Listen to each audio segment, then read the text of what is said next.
1-0.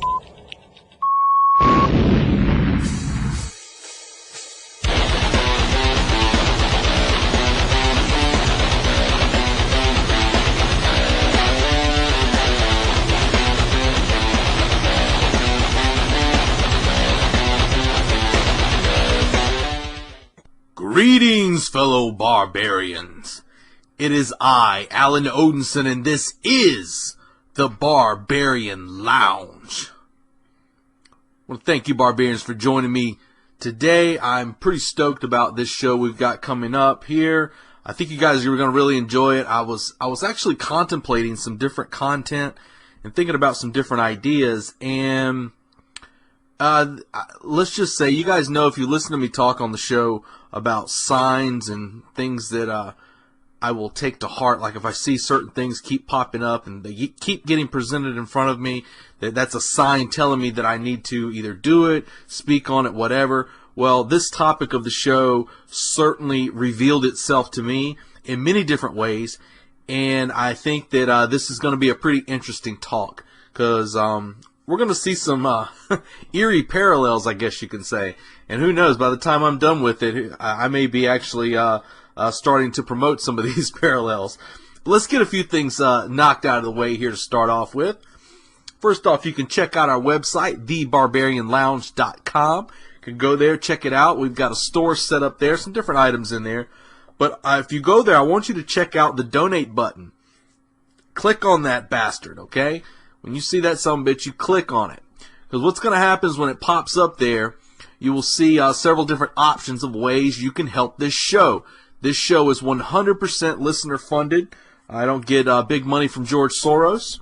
I do not get any bailouts. I don't get any affirmative action here. Every bit of growth this show has is through hard work and the support of the listeners. So there's different ways you can help out the Barbarian Lounge. You can go there. We've got different things set up. You can go and make a one-time donation there on our. You can click PayPal and just a one-time donation. $5, $3. Just something to buy me a cup of coffee with. I mean, something. Not Starbucks coffee though. Fuck Starbucks. But yeah, you can go there. Just a one-time donation. Help the show out. Just say thanks. Thanks, Odinson, for putting out the content, putting out the hard work for all of us to listen to as we drive off to our destination, whatever it may be, whether it may be work, to visit family, to go run over some commies, whatever it may be. I like to know that my voice is there just guiding you on that path. You can also go there and check out some affiliate sites we have set up on there, where basically you just click on the link, bookmark that link, do your regular shopping, and voila, we get a small percentage of that. If you want to be a member, you can check out the link to our Patreon site. That's patreon.com/thebarbarianlounge. You go there, you can become a member by donating however much you wish. The minimum you can do is $1 per episode. We do a total of 8 episodes per month on there, and for $8 a month, you help support the show. Now, you may be saying, if you're a regular listener, you may be saying, well, geez, I only hear 4 episodes a month. That's because you're not a member. We do 4 regular shows and 4 exclusive content shows that are only available on our Patreon site.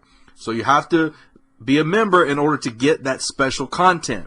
So there's definitely a perk. We do some really cool stuff on there. I just recently finished a 4-part series on Musashi's work, Dakoto, which was a phenomenal journey. Let me tell you, you wouldn't think you could do a 4-part series on 21 verses, but that just shows the power of Musashi's words.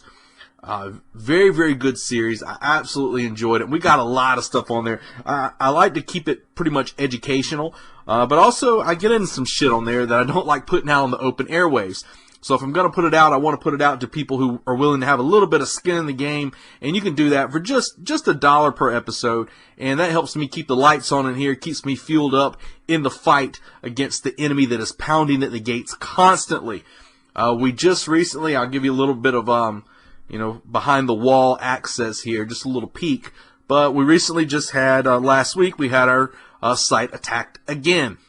I was trying to get things uploaded, and we were getting denial of service, and checked into it, and sure enough, they were trying to hack us again.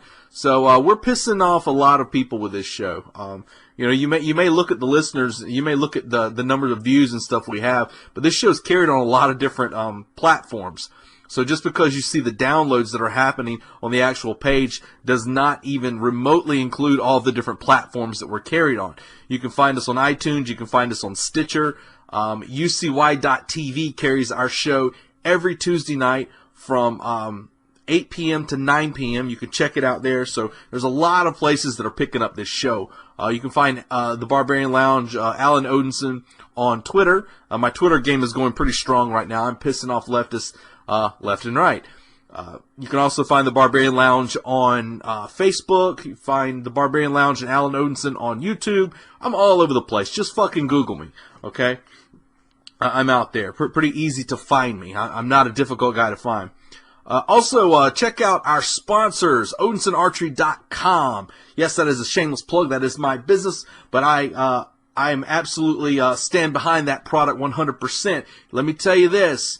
I'm not letting the cat out the bag yet, but you're getting ready to see Odinson Archery on the big stage. So I'm just going to leave it at that right now and keep that a little bit on the down low, but trust me, when it comes out, you will know. So I'm just going to tell you, shit might be getting ready to pick up with Odinson Archery. So if you've ever thought about getting a bow, I would urge you to do so pronto. Get your traditional bow made from non-traditional materials. You can also pick up arrows, our releases, different quivers. Man, I'm coming up with shit all the time, so check that out. Also, check out Mitacon, MitaconUSA.com. I got my bottle here somewhere. So I emptied the bottle and threw it away like a savage. I don't have it sitting in front of me, but I urge you to check out MitaconUSA.com. Check them out. The energy within. Mitacon is not an energy drink, but it fuels you. It keeps me rolling through this show. And as always, guys, I don't know if you can hear it, but I got my cup sitting right here next to me. I don't have any ice in it. It's already ice cold, so I will be sipping on that throughout the show, so you won't have to actually listen to it clickety-clickety-click. So it should be a lot of fun. So check them out, MitaconUSA.com. My boys there, Ben Medulla, Rick Bellamy, those guys out there, shout out to them. Out there making good product, and let me tell you something. You need to get your hands on it real quick. We're looking to hopefully start carrying it in the store on the website, so I'm trying to get that worked out right now, but check them out, MitaconUSA.com. You can also find them, Mitacon, on Facebook as well. Or you can just search Ben Medulla. Awesome dude. I don't know how old he is, but I want to say he's in his 70s. Sorry, Ben, if I'm fucking that up. But I'm almost positive he's in his 70s or older. And you talk to the guy on the phone, he's got more energy than most millennials you see running around today. So, which millennials, they're barely human as it is. But Ben's an awesome dude, and he stands behind his product, and I do as well here at the Barbarian Lounge. So, let's kick it off here, guys. Let's hop to it. Enough of the chit chat. Let's get into the meat and potatoes of this show. I'm going to start this off by reading a quote. Okay, I'm gonna read this. It's actually a quote here, and I'm just gonna read it. It says, "As with many great and ruthless leaders, it's hard to separate the man from the myth, from the monster. Still, we are left only to ponder the same question that lesser men always ask at the passing of greater men. Was he a product of his times, seizing opportunity where he found it? Or was he instead the driving architect of those times, clearing the chaff from the too long neglected field, planting the seditious weeds of the bold new crop, and then patiently waiting, unafraid, till time to harvest the whirlwind?" So, today's topic, folks, we're going to be discussing a gentleman from history. A gentleman who has been immortalized as a monster, if you will. Today we're going to be talking about, I guess we can title this show WWVD, What Would Vlad Do? We're going to be talking about a gentleman by the name of Vlad the Impaler. Vlad Tepes, if you will. The gentleman who inspired the famous Dracula from Bram Stoker. We're going to be talking about Vlad the Impaler. Vlad the Impaler, you know, he's listed as one of the most evil men in history. And, you know, I've always found that concept of good and evil to be very subjective. You know, honestly, if you look around right now and what's going on in Europe, I think they could use a few more Vlad the Impalers there, if you ask me. The rampant rape, molestation, violence, beheadings, bombs, shootings, cars running down people. I think there needs to be more Vlads in Europe right now. Vlad the Impaler, he was an interesting guy. Like I said, the whole concept of the good and evil thing, you know, what is good and evil? We hear that term thrown around a lot. They throw it around a good bit, especially in the media. We always hear this guy's evil. This guy. I mean, it's good and evil is completely subjective. Good and evil is based off of a code of morality. That which may be evil to you, I might not think is such a bad idea. Like if you know, if you go up to some people and you say, maybe some libertarians, and you say, you know what, these protesters, I need to strap a flamethrower to my back and burn them all out. Just start cleaning the streets out. And, you know, a lot of people would go, holy shit, that's evil. Me and a few of the people I know, not so much. You know, fire me up, man. Help me get that shit on my back, and we will be the protest sanitation squad. So, you know, that's kind of, it's all subjective. And there's some things that I may think are good, other people may not think are good. There's some things that I may think are evil that other people may not think is evil. You know, when I talk about, I just saw the recent thing that popped up today where they're starting to allow transgender children into the Boy Scouts. Actually, they want to say transgender into Boy Scouts, but what it is, it's girls who think they're boys moving into the Boy Scouts. Okay? Yeah, tell me if that's not a recipe for disaster, right? You've got a tribe of boys with a girl inserted in there who thinks she's a boy, who obviously cannot hang with the boys. We know this is going to happen. And they're going to go on camping trips and all these things like that. Do you not think that's a recipe for disaster? But for me, when I see that, I say, you know what? That's not good. Not a good thing at all. But other people, they're praising it. Oh, we got to change with the times. I had somebody tell me that it's not the strongest or the smartest and most intelligent. I think you smartest and most intelligent, the same thing. Like those are two different things. But the most intelligent or the strongest that survives. It's the one that's the most adaptable. Which to that I say, well, cockroaches are great survivors. So you guys will fit right in, right? So I mean, you know, it's to me I don't see that as a good thing at all, but to them they do. So good and evil becomes a subjective thing. At the time, if you really look at what was going on there in Vlad's kingdom, in his area there, well, you know, he was a necessary evil for the time. A lot of people don't understand this idea of a necessary evil. Everybody thinks you either have to be this good or bad or whatever, and you know, you have to be completely benevolent or you got to be completely ruthless. But at times you need a necessary evil. If you think about like your people who are nonviolent. I go back to a friend of mine. I had a friend in school, close friend of mine. I made it all the way through school with him. We shared grades together all the way till second grade. Second grade to graduation. We were friends. I would say 6 months after graduation, I check the obituary and I see his face, as a victim of a murder. And I thought to myself, there's no way this could be him, you know. And sure enough, he had gotten involved with the wrong girl, and the jealous boyfriend came over there and shot him in the face. Now, this particular friend of mine was the most non-violent individual I've ever seen in my life. He would be one of those guys that you would say does not have a mean bone in his body. And I remember watching one of the UFCs with him, one of the first UFCs. I think it was like UFC 8. And he had to turn it off because he said he felt nauseous after watching it. Like, you know, he was that kind of guy. And, you know, he wasn't a man of violence. He wasn't a man who could draw up the necessary violence for the time. And he died begging on his knees.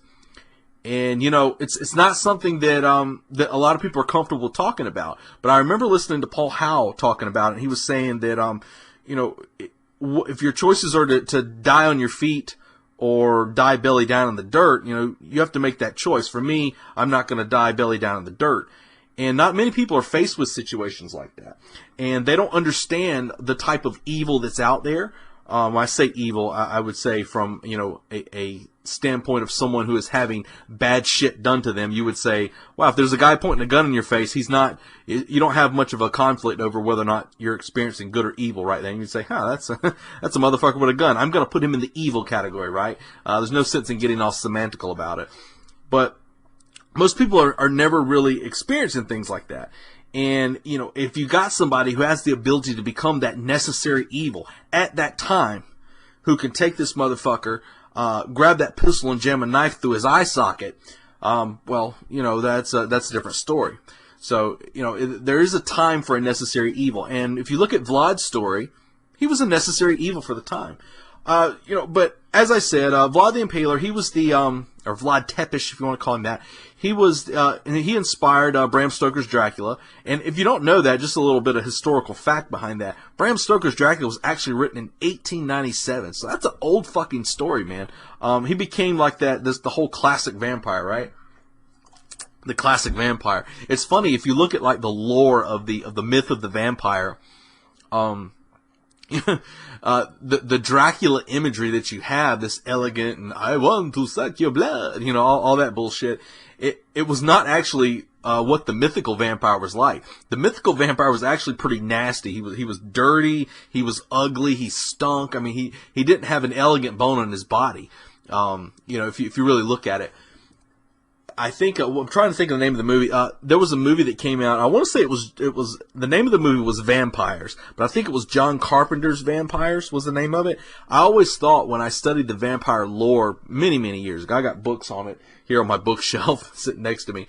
But when I studied the lore, I always thought that that was the perfect example of the mythical vampire in the movie Vampire. I think it's John Carpenter's Vampires. Check it out if you hadn't. It's got James Woods in it, so it's pretty good. But that was all, because they were dirty, they just come up out in the dirt, and they're covered in shit. I mean, that was always perfect. That was always the good image for me. But Vlad, the image of Vlad, Dracula, he became the classic, prototypical vampire. But the actual story of Vlad, goes a little something like this. He was born in 1431 in the city of Wallachia. And that was in Romania, obviously. The city of Wallachia. And it was a very unstable region at the time. Very, very, very unstable. They had a lot of issues going on right there, because if you look at how it was situated, you actually had the Ottoman Turks, the Ottoman Empire, to the south of them. And then to the west, you had the Hungarians there. So they had Islam beating on the door all the time. And there was obviously, a battle getting ready to take place between the two, and they were basically sandwiched in between. And the Ottomans had a way where they weren't really big on just coming in and wiping everybody the fuck out, even though they would do that. But the Ottomans were interesting because they actually preferred to come in and basically almost have like a puppet dictatorship in these little areas that they would conquer. And it was no different there than it was with Wallachia. It's the same way that they used puppet dictatorships in there. But when Vlad was born, he was the son of the prince, and that was ruling over Wallachia, and he actually had his father was the head of the Order of the Dragon. The Order of the Dragon. Interesting group, the Order of the Dragon. Something like that, you would think it's some kind of like mystical secret society that chops heads off and shit. But it was actually a Christian order. A Christian order who had dedicated themselves to fighting Islam. Islam was on the spread. Let me tell you something. The war with Islam is not something new. These motherfuckers have been doing this for years. It's funny how everybody thinks you can develop this tolerance program and it's going to automatically make the Islam just stand down. We just have to love them. No, these motherfuckers have been doing their thing for years and nothing's changed. If anything, now they're stronger, I would say, because now they're getting funding. They're getting funding from places like the U.S., or at least they were when their operative, Mr. Hussein Obama, was in the White House. But not anymore. Donald Trump said, fuck that shit. So the Order of the Dragon, their whole purpose was to fight back and push back the Islamic invasion that was spreading all across the land. And Vlad's father, he was the head of the order, and he had the title of Dracul, which was dragon, okay? And Vlad was very proud of this. He was very proud of the fact that his father was doing what he was doing. So much as Vlad adopted the name Dracula, which was the son of the dragon. So, very, very interesting story about them. There's a lot of stuff you can read up on the Order of the Dragon. You can look them up online. It's pretty interesting. They declined towards the end. I think after, I'm trying to remember, I'm going completely from memory here, but it seems like it was towards the end of the Ottoman Empire. They started right after the fall of Constantinople. I'm trying to remember. I could be fucking that completely up. But very interesting. So the interesting thing when you look back at all this stuff is you would think to yourself, we hear all the stuff, you know, they say, oh, people like to condemn the Christians. You know, they like to say, well, you know, the Crusades, right? Oh, the Crusades. The Crusades were a fucking response to the invasion from the Arabs. I mean, it's crazy when you look at all these things. Yeah, sure, Christianity's done their share of bad shit. Everybody has. But at the end of the day, what you'll find a lot of times is a harsh Christian response. Far removed from what we see today, where we have Christian churches begging for fucking Muslims to be brought into this country. We have Christian churches begging and aiding these people coming in. I'm telling you something right now. I'm going to start, actually, just a little inside baseball. I'm going to start fucking calling some of these places that are responsible, some of these Christian churches that are responsible for bringing in the fucking enemy, opening the goddamn door and letting the enemy through. I'm going to start calling these people. I'm going to record the conversation, and I'm going to give these people a fucking earful. Because, you know what? Everybody tries to be nice to them and all this shit like that. Guys, I'm just going to tell you, I'm fucking done with being nice, man. Being nice has got us where, right? I mean, like I said, the left isn't magically going to say, oh, okay, well, we understand the error of our ways now. We're all gonna flip to your side now. Oh, kumbaya. That's never gonna fucking happen. So, it just amazes me that Christians who are constantly seeing themselves under attack from Islam. They've been under attack from Islam a long time, people. And they're just, oh, come on in. You can't do it. We cannot do it. And you'll see as this story progresses that even if you just leave them just a small opening, it'll still come back to bite you in the ass. So, during 1442, you had the Turk invasion. The Turk invasion they came across and they started coming through the city of Wallachia. And, you know, being overrun, Vlad's father, he had to make some choices. And they were pretty shitty choices, if I'm being perfectly honest with you. But I don't know if Vlad had any sense. I would say that from what I've read, Vlad had a sense of disdainment towards his father, because his father struck a deal with the Sultan. And the deal is I will give you my 2 sons if you spare me. That's a fucking coward, right? You would give up. That's basically what he did, was take the 2 heirs to his legacy and give them away to the Sultan. And those 2 sons, obviously, Vlad was one of them, and Radu was the other one. Vlad was 13 when this happened. So he's sent there to this strange foreign land with this Sultan amongst these Islamicists that he knows jack shit about. Not a damn thing. For all intents and purposes, he was a hostage. He was a hostage to these people. And you can say, like, you know, what actually happened. You can make all kind of different ideas about what happened to Vlad while he was there. The one thing that we do know is that he developed a hatred and disdain for the Islamic culture. And which he, obviously, he was very justified in doing so. You can speculate what he went through while he was there, but if you look at the culture of Islam, you see a lot of molestation that goes on there. You see a lot of rape, child rape that goes on there. It would not be beyond reason to believe that Vlad suffered abuse while he was there. His brother could have suffered the same thing. And they both had different ways they looked at it. But either way, by the time it was all said and done, by the time he was there, he absolutely had just an undying hatred for the Turks. If you look at Islamic culture and compare it to Christianity, you basically have got, there's similarities, but at the end of the day, it's night and day. And it's a harsh culture. It's a barbaric culture, and you're not seeing a whole lot of difference now compared to what you used to see back then. It's funny, I was talking to a gentleman on Twitter. I was talking to a gentleman on Twitter, and we were talking about the whole refugee thing, and of course he's virtue signaling for them. Oh, I love refugees, and I think he might be in the 13th grade. I'm not 100% sure. But, I'm talking to this guy, and he's virtue signaling for him. Oh, they're great. They're good people, blah, blah, blah. And I noticed on his page that he has a little rainbow flag. And, I asked him, I'm like, are you homosexual? Oh, yeah, homosexual. Oh, you got a problem with that? No, I don't have a problem with that. But the people you're supporting do, because you know what they do with homosexuals over there? They toss you off of the fucking roof. That's what they do. They'll toss you off the fucking roof. They'll dance on your corpse. And who the fuck knows what else?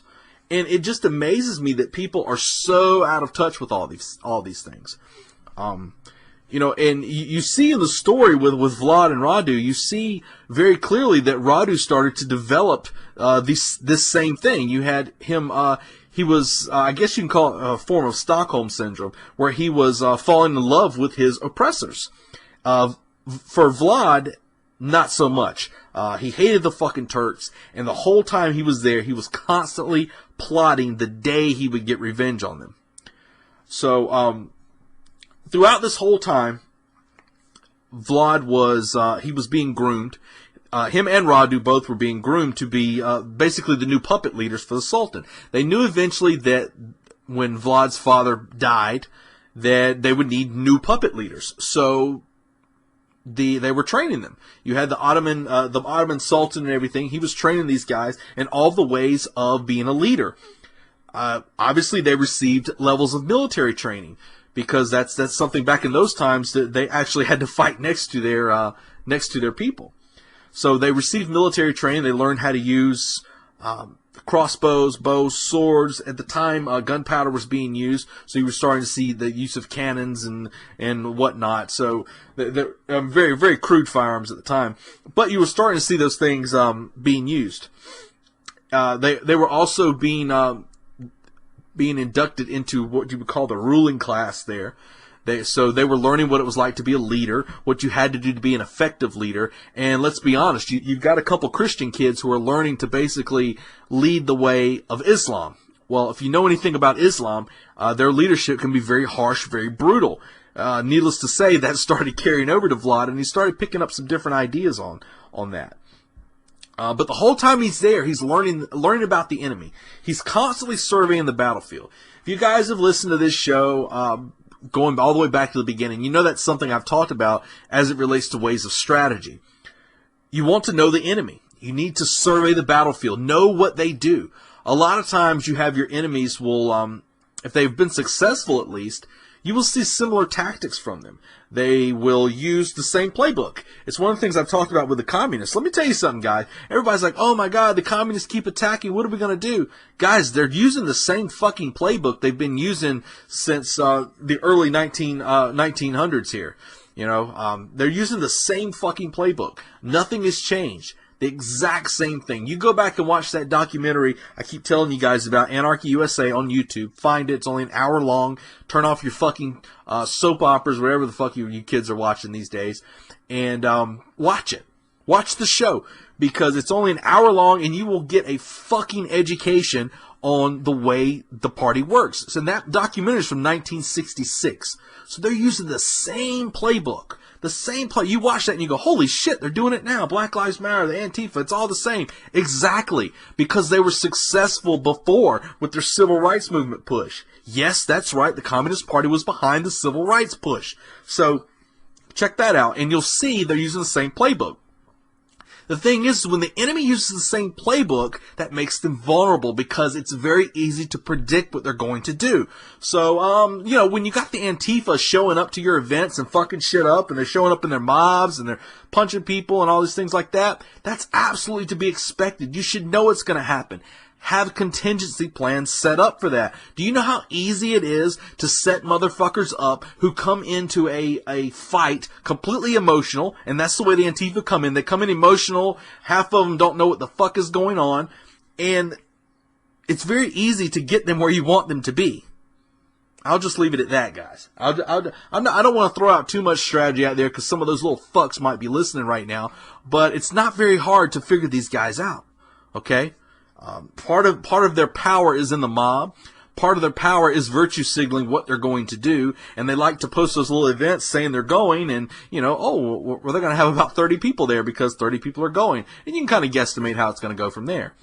So, you know, there's a lot of different aspects in this. One of the reasons I say that the alt-right needs some fucking leadership and some generals out there that are actually directing the battlefield, because let's be honest, right now what we're experiencing across the United States right now is a fucking battlefield in the same way that Vlad was running into. The enemy comes in many, many different forms. So, but Vlad was there. He was learning their tricks. He was learning the tricks of the trade. He was learning how they operated as a unit. He understood their the things they loved, the things they feared. All these things he got a great relationship with. That combined with a pure hatred of the people who were oppressing him, you know, that led to a pretty dangerous guy. And they would learn that very soon. Also, while he was there, he started to learn aspects regarding public execution. It was the first time he really ever witnessed the power of public execution. Because, let's be honest, you can look right now, even in current Islamic culture, public execution is a very common thing. You know, all these women out there virtue signaling and everything for the Islamicist. I think it was one, I don't know if it was over in Germany or somewhere, but you've got, you know, like they're not getting fucked over and raped and getting cars driven through places and killing them and everything. You got all these women out there on a speaker chanting Allah Akbar. Are you fucking kidding me? Do you know they stoned fucking women to death for showing a little bit of fucking leg over there? I mean, women are treated like absolute trash over there, and you've got these women out there virtue signaling for it. The lady that carried on the damn women's march was a member of these groups that support Sharia, doing her little one-finger ISIS salute in pictures. Get the fuck out of here. You ladies were fucking deceived. You were deceived. You know, so the Islamicists, they use that public execution to their advantage. We see it now. If you want to look at what the Antifa's doing and what a lot of these groups are doing, they use public shaming. You can call some of what you see public execution, where they attack people because they want it to be seen, and they want people on the right to be afraid to go to these events. It's a form of public execution. Doxing right now is one of the big public executing things that they use. They like to use doxing on people to ruin their lives or attempt to ruin their lives. Funny thing is the power in that is just using who you are. If you're using an identity that you don't want people to find out about, well, maybe you shouldn't be talking shit. That's the way I look at it. You know, it's kind of one of those things where, if you just expose who you are right off the bat, well, then, they don't have any power over you. But if you're going to talk shit under some sock name, well, I mean, and you don't want nobody to find out who you are, well, you're kind of fucking up, because now you've given them all the power, and the internet is a very powerful tool. So that's the new form of public execution right now, is doxing. If you just recently saw the incident that happened at the airport, because you've got all these fucking people protesting at the airport, they should all be loaded up on fucking planes and dropped off somewhere in the middle of the Atlantic, if you ask me. But either way, we just saw the incident where some Trump supporters, one of them got knocked out, and they're like dancing over his body as he's knocked out. I mean, to them, that's a public execution. A guy laid out on the ground, and for everybody to see, it's on video now. It's very easy to spread that public execution around. So think about that. Think about when you go to these events, what you're running into. And I'm not telling you not to go. I'm just telling you, if you go, be prepared. Like Richard Spencer getting punched. I'm not for him getting punched in the least fucking bit. But hey, it was to be expected. Look where you were at. Look at who you are. Look at what you were doing. Okay, you need to have some fucking security, man. You ever hit SC Way? We'll get the Barbarian Horde to keep you protected, my friend. So public execution is a powerful thing, and Vlad learned this.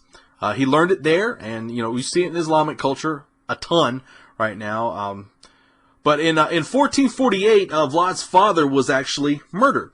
He was murdered by the nobility that were, I guess, his kind of underlings, I guess you can say, because in Wallachia you had different little areas that were controlled by different members of the nobility, but they ended up basically, for lack of a better term, stabbing him in the back, right?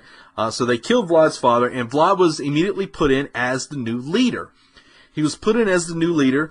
And, he gets there and he sees what's going on. And keep in mind, this is a guy who played the game. If you listen to my things about the Steel Shogun, the Steel Samurai, you see a lot of the things that happened in there. You see that's exactly the game that Vlad was playing. He bided his time. And as soon as they put him in that position of leadership, well, obviously he's got command of an army, he's got command of people. And within 3 years, Vlad had fucking kicked the Sultan and his people out of Wallachia. He had taken his area back from the Islamic invaders. And let me tell you something. I would say that's something we need right now. We definitely need leaders amongst any of these places that are under invasion right now. I'm very happy that the United States has a leader that is willing to stand up right now.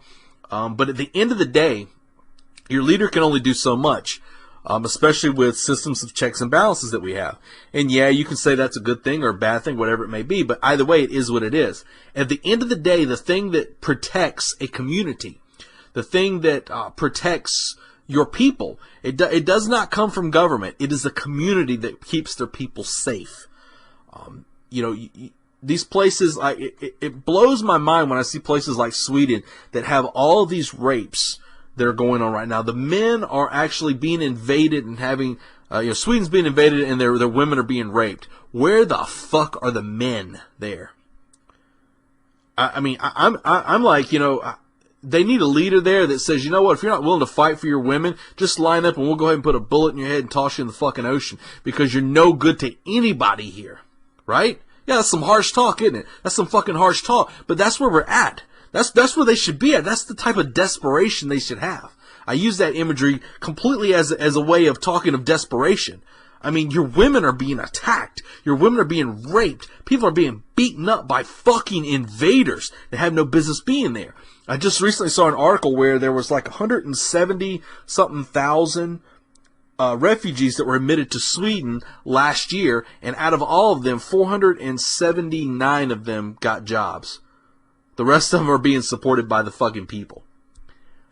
There's a huge fucking problem. We got to a point now where an invader can actually come in, they can kick the door down, walk in, take your shit, and you pay them for it, right? You pay them for taking your shit, taking your jobs, taking your welfare, taking over areas where it's a no-go zone. We need more fucking people that are willing to actually stand up and push these people out. It's always going to be the community. And yeah, I know that's a harsh thing to say and it hurts people's feelings and they don't want to hear it. They say, man, you can't do that. That's being a bigot. That's being a fascist. That's being a racist. Well, you know what? What the fuck else do you got? What do you got? If you don't have a community that's willing to fight for itself, a community that's willing to stand up for their people, what do you have? You have nothing. You have weakness. You have a gelded community walking around wishing that they could do something and looking to their leaders saying, please help me. Please help me. There's nobody there to help. Help your fucking self. Be more like Vlad the Impaler. Vlad pushed these people out and he gained immense popularity amongst his people. As he should, right? He was a strong leader. He was a strong leader. People can say what they want to about wanting to be self-governed and all this shit like that. At the end of the day, most people want a strong leader. The people who are most adamant about self-government, you know what they are? They're strong fucking leaders. That's what I find. Everybody I've ever met that talked about self-government and was really like down with it, I mean fucking down with it, And you can tell those types of people. Those are the types of people that when shit goes wrong, they know what to do right away. They're the guy that you call when shit goes down. All those people that are down with that, you'll find a lot of times those guys are strong fucking leaders. And that's what Vlad was. He was a strong leader. But one of the things he ran into is he had a great concern over betrayal. And I just want to point out real quick, at the time Vlad did this, in 1448 when he took over, I think he was like 25 at the time. So a very young leader. So he had obviously a lot of concern over being betrayed. After all, that's what happened to his father, right? The nobility had actually come in and killed him. Physically murdered him. So, one of the things Vlad did, obviously when he pushed the Turks out, initially, obviously what do? Well, when you push out a bad guy because they keep slipping in, what's the obvious thing to do? You build a wall, right? So Vlad started actually fortifying around, he didn't build a wall, obviously, but he started adding fortifications. Massive castles, the tops of hilltops, beautiful areas, lots of fortification all around Wallachia, and was keeping that area safe because he knew the Turks were going to return. But still, at the same time, he had the biggest threat that he found at the time was a threat from within. He was concerned about these nobles actually taking him out in the same way that they did his father. So what he did was he developed a plan where he said, you know what, I'm going to have a dinner. All of you are invited. So he had a dinner. All the nobles are there, and all the nobles are hanging out, and they're all eating, having a good time. And Vlad asked him, he says, how many rulers have you seen during your time as nobles here? And I think they said, most of them said like 12. And most of them had not been around that particularly long. And Vlad knew for a fact that these guys couldn't be trusted. He knew for a fact they couldn't be trusted. They'd seen that many leaders. They pushed them out because, strangely enough, a lot of the leaders in that area had a strange habit of being murdered. So Vlad said, okay, that's great. And he had amassed, little did they know, he had already amassed a bunch of troops around the feasting hall. And he got all these nobles up, rounded them up, took them away, and basically made them work on the fortifications. Made them work right next to the peasant and said, you know what? Your title is stripped because you are no good. You are an enemy to me. See, that's the thing that a lot of people can't really grasp right now. We just recently saw where Donald Trump pushed out the current Attorney General. Oh, that's horrible. He's being no. You know why he pushed her out? Because she was a fucking traitor. She told people not to obey a direct order from the President of the United States. That is a fucking traitor, and she should have been booted out exactly in the manner that she was. That's what you do to fucking traitors. People that are actively working against you, why should you show them any leeway? Right? Why should you? Why should you? It doesn't make any sense to me. And that's one of the things that people can't grasp about the whole refugee issue. These are people coming over here who are not compatible with this culture. And you want to tell me that you should offer them some sort of quarter? They should get this, they should receive that, they should get money, they should get jobs, preferential jobs. Thank you, Nikki Haley here in South Carolina. But that bitch is gone now thanks also to Mr. Donald Trump. And we've got a new governor in here who hopefully is not going to let that shit go through. McMaster has a pretty good track record of saying fuck that. So I'm looking forward to him leading this state at the time. But, we need that sort of thing. You need guys who are willing to clean out the bad garbage that is fucking up the area. And that's what Vlad was willing to do. It's strange. You look all throughout history with strong leaders, and you'll find this, that they were quickly able to recognize the threat and the danger that was lurking amongst their own people. There's always these fucking people out there, and they would have them removed, either physically removed or removed by the people. Either way. So at this point, I'm up for either one. So you have this issue that's going on with Vlad getting these people, this nobility removed, the same nobility that was obviously behind his father's death as well, and he put in a new nobility. This new nobility was put in, and they were actually some of the lower class people. But he knew that these people could be trusted. They were the people who could be trusted to actually work with him to keep Wallachia safe, to push back the horde of invaders that was on the way. And, I would say at that time it was definitely a good cause.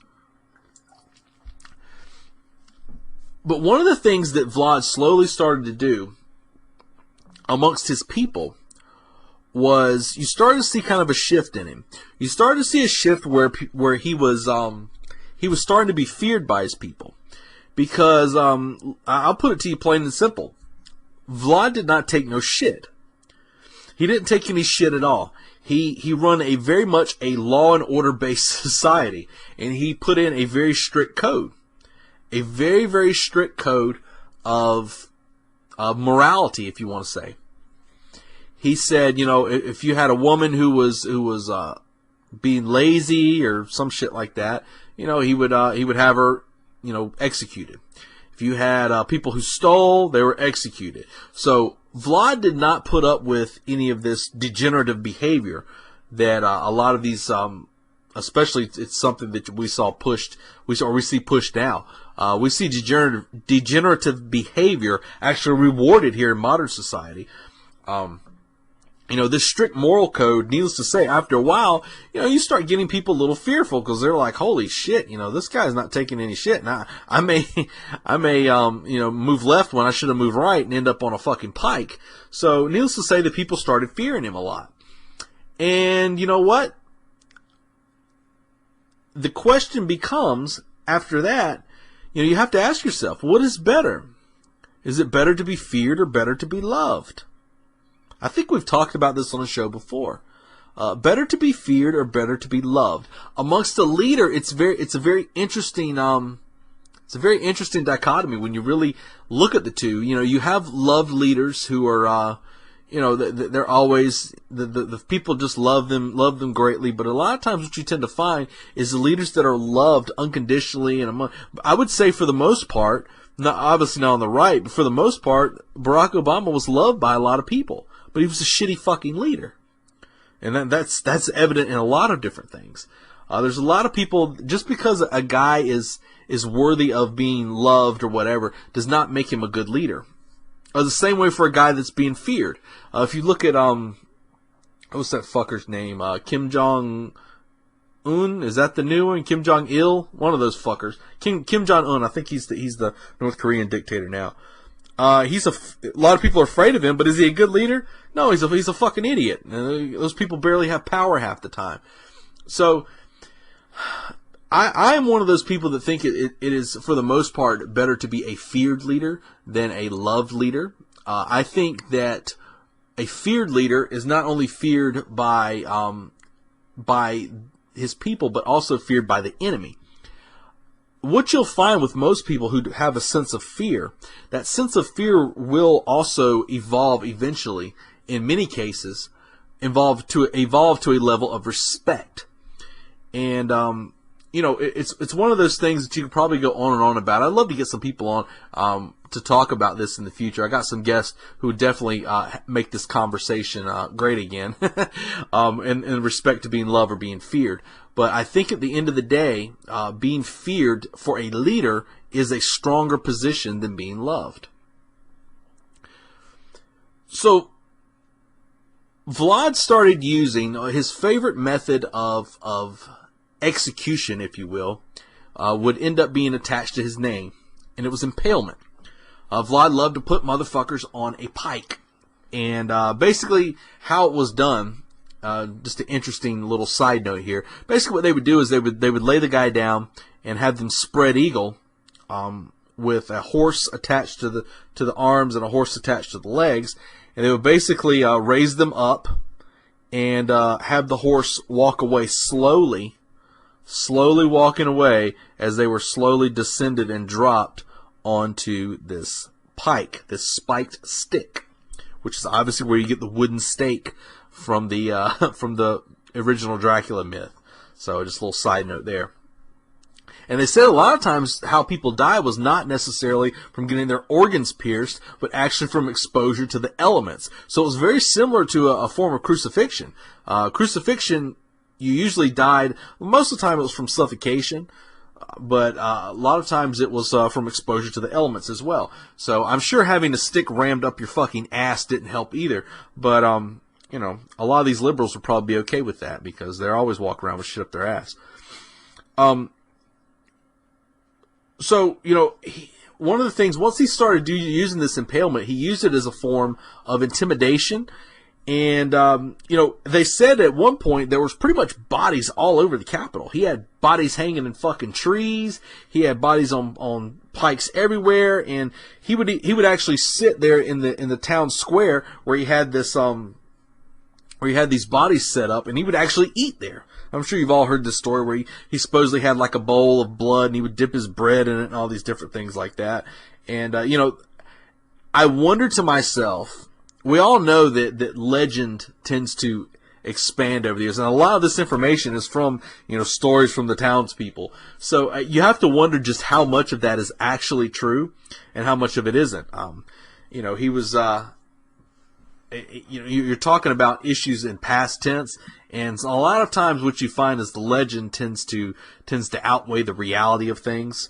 But from what we heard, what can be found out about the actual way the town was set up, yeah, there were bodies all over the place. And I looked at this when I initially heard about it, and you think about yourself, it's like, damn, man, what a fucking unsanitary condition. It's probably stank and everything and all these different stuff like that. But you have to understand, not only were these stories being carried around the town, but they were also, do you think the Sultan wasn't hearing about this shit? You don't think the Hungarians were hearing about this shit? Absolutely. I think, and this is all speculation, but you say what you will about it. I think that Vlad was erecting barriers that weren't necessarily fortified walls. He was developing a reputation and a barrier of fear. And those stories were spreading, not just, they're all through Romania. Everybody, think about it. We're fucking talking about it now. So all the enemies knew that this fucking guy was not going to play. If you messed with him, he was going to put you on a fucking stick and hang you in the town square. It's kind of one of those things where people ask me when we talk about prepping, they say, what should I use for fortification? What should I use for barriers and stuff like that? And a lot of times I tell them, I'm like, you want to make yourself appear menacing. If you're going for an overt form of cover, but, make yourself appear menacing. If you think about, let's say you've got a plot of land, right? You got a plot of land, you don't want anybody on it. What's a good way to keep motherfuckers off the land? Maybe hang some bones in some trees. Maybe some animal skulls hung from trees and have runes and shit carved everywhere. Think Blair Witch, guys. Think Blair Witch. People see that shit and they're like, I don't want to even fuck with that. Because a lot of people will tell you they're not superstitious, but they're full of shit, okay? They're full of shit. You see that shit, there's something inside of you that says, maybe I shouldn't be here. You think about a lot of the native groups used to dress themselves as bears. Think about the clear example, the berserkers. The berserkers had this reputation. They were wearing bear skin, and you see these guys, you're like, holy shit, these are bear men. These are fucking bear men, and they're coming to chop us to pieces, and you can't stop them. And it really was just some guys hopped up on some shit that were bad fucking warriors. So, imagery holds a lot of power. It can really ensnare people's minds. And I believe this was the purpose of what you were seeing with Vlad. He had him around his castle, bodies hanging in trees, and all this shit like that. And I think it was one of those things that was kind of acting as a barrier, a superstitious barrier, but a barrier nonetheless. One interesting thing is that a story about the fear that Vlad had imposed on a lot of the people there, I would say fear. It was a fear of respect for the law of order. They said that Vlad would take a gold cup, a really expensive gold cup, and he would leave it in the middle of town square. And people could come there and drink from it all they wanted to. I mean, you could do whatever you wanted to, but don't you steal that fucking cup. You better leave it there. When you're done drinking from it, you better leave it right where it was at. And the cup was, he would leave these in different parts of the area, different cups. The cups were never stolen the whole time. Because people knew if you steal that cup, guess what? We're going to see you hanging on the 5 o'clock news, right? With a stick up your ass. And an interesting thing, too, the Pope actually was approving of Vlad at the time. You may say, what the hell was the Pope approving of Vlad the Impaler at the time? Well, his reputation was known, but guess what? He was a necessary evil. Vlad was the guy who was standing on the line, ready to fight back the same enemy that the church was fighting against. He was a necessary evil. He's one of those motherfuckers that they said, hey, we don't really agree with him, but I think we can put things aside because he's a hell of a warrior to have on our side. And, if you listen to this show, man, it's one of the things I keep telling the alt-right. The right in general. The left's got their shit together for the most part. They see you as the enemy. And it's funny, it's all the people will see, people on the right will see Richard Spencer get punched and they'll say, aha, Nazis should get punched. These are people on the right now. And it's like, don't you guys understand? To the left, you're Nazis too, right? And just ask them. They'll tell you. Just ask them. They'll tell you you're a Nazi too. So they don't discriminate between Richard Spencer and, Mike Cernovich. They don't have any differential in there at all. Milo Yiannopoulos, Richard Spencer, same people as far as they're concerned. Both Nazis, both worthy of being punched. So, if the Pope can recognize Vlad the Impaler as a necessary evil, I think it's time for the right to embrace the necessary evil that the alt-right, or how they view them as evil at least, the alt-right. And alt-right groups, you need to stop fucking infighting so goddamn much and get your shit together. Or you will be eradicated by this, the modern-day Ottoman Turks that are the leftists, who are trying to bring in actual Ottoman fucking Turks right now. So needless to say, it was eventually going to happen. The Turks, they attack. And they end up pushing Vlad back. They push him back, and he pushes, I think they lost like 200-something people the day of the battle. And the Sultan says, you know what? We're going to still see if we can get this guy as one of our little puppet guys. So he sends some emissaries to talk to Vlad. They walk in there, and Vlad says, they walk to speak to him. Vlad's sitting there, and they say, they go to speak, and Vlad says, whoa. Please remove your hats before you speak to me. And they said, we're sorry, sir, but in our customs, we're not allowed to have our heads, the tops of our heads shown. And Vlad says, okay, well, I shall help you with that. And he takes these very small nails and actually hammers these small nails into their hats and nails their hats to their head and sends them back to the Sultan and says, next time that you find yourself in the presence amongst a leader such as myself, you shall follow my customs. Goddamn right. Right? I mean, think about it, man. Right now, we're seeing this whole issue where they're asking us in this country to fucking convert over to the savages that are coming from overseas. And yes, I will call them fucking savages, and I will say that gladly. Until they show me acts that do not fit that role, I shall label them as such. They come over here and they say, you know what? We want women. I see fucking women, and I tell you what, every time I see them, I'm not one for hitting a woman, but goddamn it, I wish someone would slap some sense into these fucking women walking around with these hijabs on. I just saw MMA fighter Sarah McMahon, a former South Carolina girl. Sarah McMahon, you're a disgrace to this fucking state with your picture of you wearing the hijab. That is a symbol of oppression. It is not a symbol of tolerance. It is a symbol of oppression. Ask any fucking Muslim woman who got out of that savage, backwards ass fucking area, and she will tell you it is a symbol of oppression. But no, they're telling us here, oh, the hijab is beautiful. It's wonderful. It's showing tolerance. No, it's not. It's not showing tolerance at all. It's showing intolerance, especially for fucking women. But they're telling us here, I keep hearing all the time, you've got to change, you've got to convert, you've got to do this, understand that times are changing. Well, let me tell you something, just because something's fucking changes does not make it better. I ask you, how many times have you had a perfectly working good phone and they send you an update and it screws the shit up? Right? How many times have you had something update and you're like, God damn it, the old version worked better? Yeah, because sometimes updating shit does not work. And I'm of the opinion that the way we're heading right now is straight down the corporate the cultural Marxist fucking sinkhole, and it's going to consume this entire nation, its people, and everything we stood for and have fought for all these years. And it's time to start fucking screwing some hats onto other people's heads and sending them off and saying, we're not converting. I'm not changing over for you people. I love the people that say, oh, well, you can't make America great again. It was never great. Really? People build rafts out of fucking trash to get here. If America's not so great, why don't you go back where the fuck you come from, right? Why is everybody pouring across